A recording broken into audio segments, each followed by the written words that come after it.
लेकिन उनके ध्यान में आया कि अगर पाकिस्तान लेना है तो यही तरीका है, ये लोग डरते हैं दंगों से, तो डायरेक्ट एक्शन डे का आह्वान होता है। And I think that was the turning point of our country, of our history, of our geography. Direct action day ये हमारे लिए भूगोल और इतिहास बदलने वाला दिन था। तब तक तो हर कोई कह रहा था मेरे देह के दो टुकड़े हो जाएंगे लेकिन भारत विभाजित तो नहीं होगा, भारत एक रहेगा।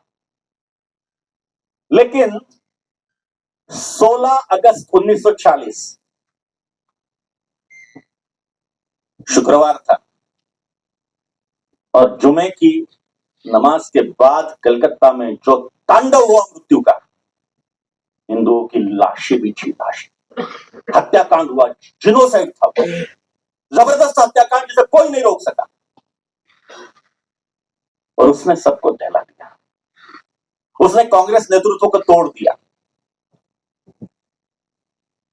और बंगाल क्यों लिया डायरेक्ट एक्शन डे के लिए? और भी तो कुछ, अपने पंजाब को चुन सकते थे, पंजाब में दंगे हो रहे थे, पंजाब में हिंदुओं को मार रहे थे, लेकिन जो मैसाक्री कहते हैं, मास जिसको कहते हैं एलिमिनेट करना, वैसा उन्होंने बंगाल चुना, क्योंकि पाकिस्तान जो ना, पाकिस्तान में बंगाल नहीं था, भी कहां आता है, शुरुआत की संकल्पना में बंगाल नहीं था, उनको बंगाल चाहिए था, और बंगाल में भी सुहरावर्दी को कलकत्ता चाहिए था, इसलिए कलकत्ता में दंगे हुए, तय करके दंगे हुए।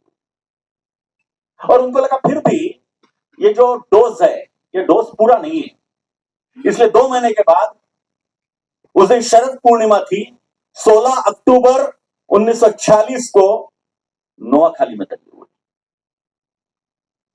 और नोआखाली में तो जितने कलकत्ता में हिंदू मारे गए, उससे दुगनी संख्या में नोआखाली में हिंदुओं को मारा।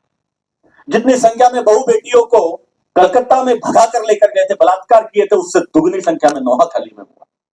दुर्भाग्य देखिए, 5 अगस्त 2024 को जो तख्ता पलट हुआ बांग्लादेश में, उसके बाद जो दंगे हुए, उसमें फिर से जितने थोड़े हिंदू बचे थे नोआखाली में, फिर वही कत्लेआम हुआ, फिर वही लड़कियों को बनाना, राजशाही, खुलना, नोआखाली, सब उसी स्थान पे, वही दोहरा रहा है इतिहास।